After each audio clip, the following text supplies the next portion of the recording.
नमस्कार, स्वागत है आपका और आप देख रहे हैं अपना यूट्यूब चैनल रीमेक एडुपा। बिहार सरकार शिक्षा विभाग ने बिहार विद्यालय विशिष्ट शिक्षक नियमावली संशोधित 2024 जारी कर दिया है। कल 2024 की जो ये नियमावली है जो संशोधित वो कैबिनेट के माध्यम से पास कर दिया गया और आज बिहार गजट उसका प्रकाशित हो गया है।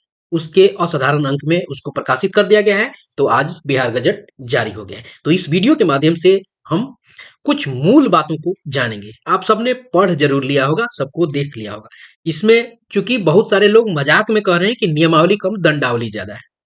जी, बहुत सारे इसमें लगभग आपको 60% जो अगर पेज है उसमें दंड के बारे में जिक्र है। हम उस पर बात नहीं करेंगे, हम इस वीडियो के माध्यम से बात करेंगे कि क्या अगर कोई नियोजित शिक्षक विशिष्ट शिक्षक नहीं बनना चाहता है तो क्या प्रावधान है। क्या इस नियमावली के प्रकाशित होने के 2 वर्ष तक जो बचे हुए सक्षमता परीक्षा से लोग हैं, शिक्षक है, वो दे पाएंगे। क्या ये गिनती जो है 2 साल की आज से की जाएगी या कब से की जाएगी। सेवा निरंतरता का क्या है, स्थानांतरण किस व्यवस्था के अनुसार होगा। तो आइए इन कुछ मूल बातों को इस वीडियो के माध्यम से जानते हैं। हमारे सामने है बिहार गजट, ये जो विशिष्ट शिक्षक नियमावली संशोधित है उसका, इसके कुछ मूल बातों को हम जानते हैं। सबसे पहले आप देखिए इसमें है क्या कि यह अधिसूचना निर्गत होने की तिथि से आपको निवृत्त होगी। क्लियर है, ये जिस डेट को हुआ उस दिन से ये लागू हो गया। अब आइए इसके कुछ मूल बातों पे देखते हैं। अब देखिए सक्षमता परीक्षा, सक्षमता चूंकि हम सबको पता है कि सक्षमता परीक्षा के माध्यम से विशिष्ट शिक्षक जो हैं वो बनाए जा रहे हैं और इसके माध्यम से बताया गया था और ये सक्षमता परीक्षा के लिए पहले अधिसूचना जारी की गई है, न कि यह अधिसूचना इसके लिए वो है। आइए इसको पढ़ लेते हैं। कहा गया है कि 3 की जगह अब 5 परीक्षा ली जाएगी। क्लियर है, कितनी परीक्षा ली जाएगी, 5 परीक्षा ली जाएगी।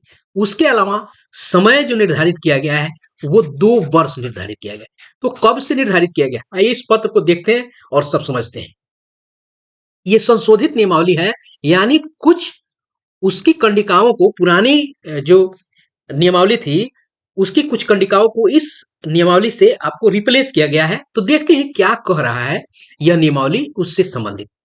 विभाग के द्वारा, विभाग अपने द्वारा एक सरकारी एजेंसी के माध्यम से सभी कार्यरत स्थानीय निकाय शिक्षकों के लिए सक्षमता परीक्षा आयोजित करेगी। ठीक है भाई, बीएससी भी कर रही है। सक्षमता परीक्षा नियमावली के प्रवृत्त होने, अब ध्यान रखिएगा यहाँ क्या कह रहा है, सक्षमता परीक्षा नियमावली, न कि ये विशिष्ट शिक्षक नियमावली। सक्षमता परीक्षा नियमावली आपको बहुत पहले आ चुकी है, ध्यान रखिएगा, और वह अब साल भर होने को जा रहे हैं। उसको कुछ दिनों में 1 साल हो जाएगा, यानी यूं समझिए कि 1 साल आपका, एक ईयर बीत गया, वो आपका खत्म हो गया। प्रवृत्त होने की तिथि से 2 वर्ष की अवधि में आयोजित की जाएगी। जी, 1 वर्ष खत्म हो गया, बचा है मात्र 1 वर्ष।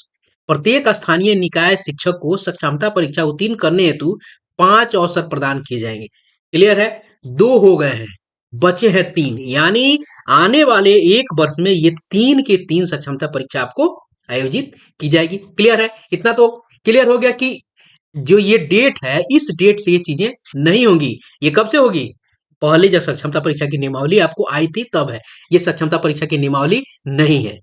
अब आगे के पैराग्राफ में देखते हैं कि आगे के पैराग्राफ में क्या आपको कह रहा है ये नियमावली। सक्षमता जो परीक्षा के लिए जो बात है, जो स्थानीय निकाय शिक्षकों को सक्षमता परीक्षा उत्तीर्ण एवं प्रस्तुत शैक्षणिक एवं प्रशैक्षणिक प्रमाण पत्रों के मिलान के उपरांत, यानी काउंसलिंग के उपरांत जिला शिक्षा पदाधिकारी औपबंधिक नियुक्ति पत्र देंगे। अभी ऐसे सबको मिला है और कुछ लोग लाइन में है। तदुपरांत उनके पूर्व पदस्थापन के विद्यालय में, यानी जहां आप पोस्टेड है, विशिष्ट शिक्षक के रूप में औपबंधिक रूप में पदस्थापन हेतु अलग से आदेश निर्गत किया जाएगा।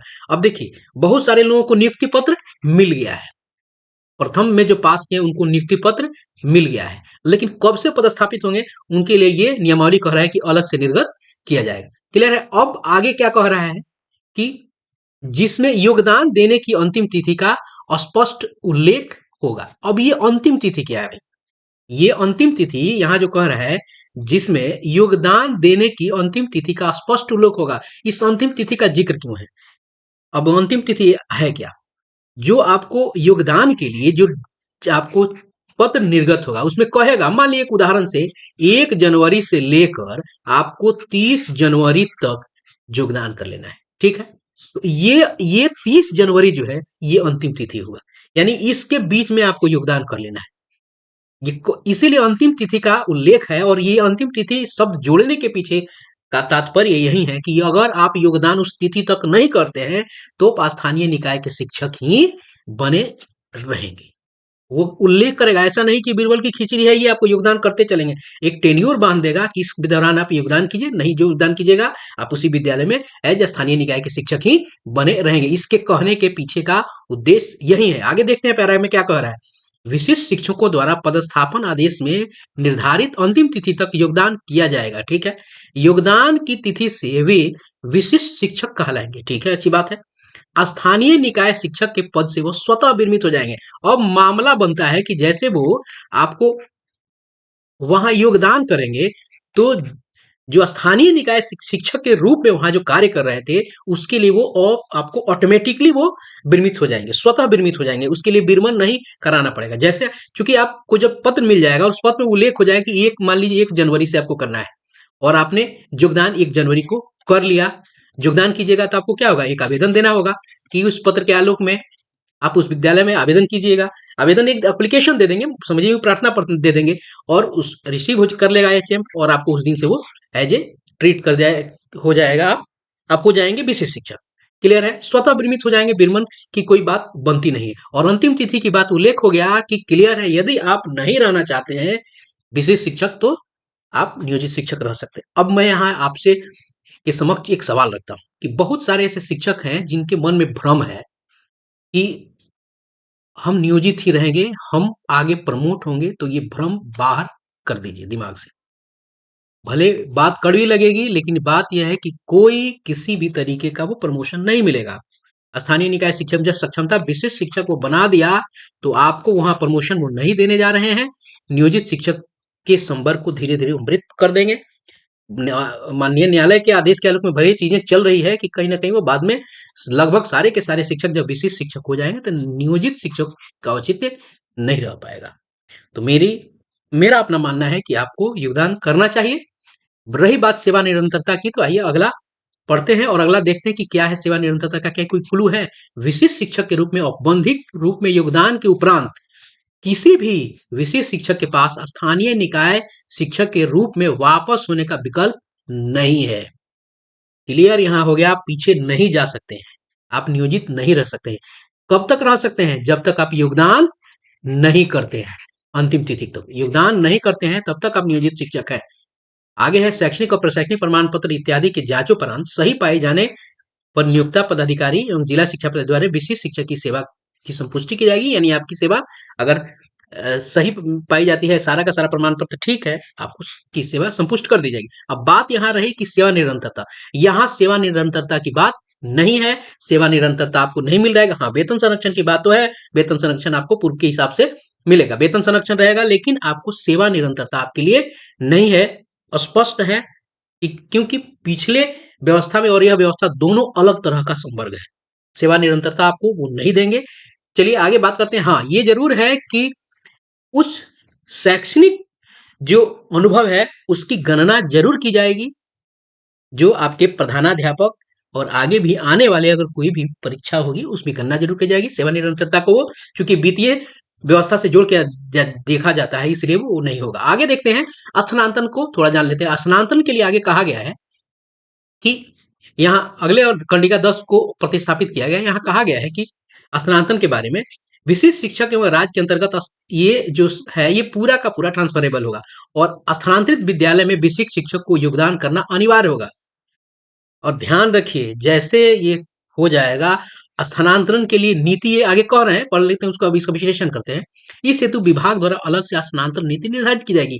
अब ये स्थानांतरण ट्रांसफर पॉलिसी एक बनाएंगे और ट्रांसफर पॉलिसी में यहाँ आप ये सब बहुत भारी है, ये शब्द आपका जो अनिवार्य कह रहा है, ये शिक्षकों को योगदान करना अनिवार्य होगा। ऐसा नहीं है, ये ट्रांसफर नीति बनेगी ना तो ट्रांसफर नीति जैसे बन के तैयार होगी आपको कहा जाएगा कि आपको जाइए, ऐसा नहीं कि वहां रहिएगा, ऐच्छिक नहीं होगा। आगे जैसे ट्रांसफर पॉलिसी बनाएगी तो ऐच्छिक वो नहीं होगा, वो आपको मैंडेटरी हो जाएगा कि आपकी जो ट्रांसफर है वो इम्पोर्टेंट है और मैंडेटरी है, आपको वहां जाना ही पड़ेगा। ये है कहानी और बनने के लिए है, इसके लिए तैयार रहिए। आप जहां हैं ये इस भरोसे में नहीं रहें कि वहां रहेंगे। जैसे ये सारा का सारा परीक्षा है जो साल भर में खत्म हो जाएगा, उसी बीच में ट्रांसफर की नीति आ जाएगी और ट्रांसफर नीति के बाद आपका ट्रांसफर अपरिहार्य है, ये होगा ही। और आगे जो भी बातें हैं कि अगर आप ये ध्यान रखिएगा कि ये राज्य के अंतर्गत पूरे राज्य में आप जा सकते हैं। जिला के अंतर्गत के लिए एक कमेटी बनाई गई है, ठीक है, जिला से बाहर जाना है उसके लिए कमेटी है। और उसके अलावा ये पूरे के पूरे नीचे पूरा व्यवस्था दंड के लिए है, प्रशासनिक दृष्टिकोण से स्थानांतरण, उसके बाद आप अगर कौन सी अनुशासनात्मक कार्रवाई है, क्या है, वो सारी की सारी चीजें नीचे है। अगर ये सारे काम जो आपको दिख रहा है 1 से लेके 12 तक यहाँ दिख रहा है, आगे और भी है, आप देख लीजिए 15 तक, 15 व्यवस्था है। जितनी ये गलतियां कीजिएगा आप पे ऊपर कार्रवाई होगी। और ये कार्रवाई जो है, ये कार्रवाई नहीं, कहीं ना कहीं ये दोहन का के लिए कंडिका है जो दिख रहा है। चलिए इस वीडियो में इतना है, जो मूल कॉन्सेप्ट था, जो मूल उद्देश्य था, मैंने आप तक पहुंचाया। तो मिलते हैं जल्दी ही नए कॉन्सेप्ट और नए कॉन्सेप्ट और नए इंफॉर्मेशन के साथ। तब तक अपना ख्याल रखें। जय हिंद।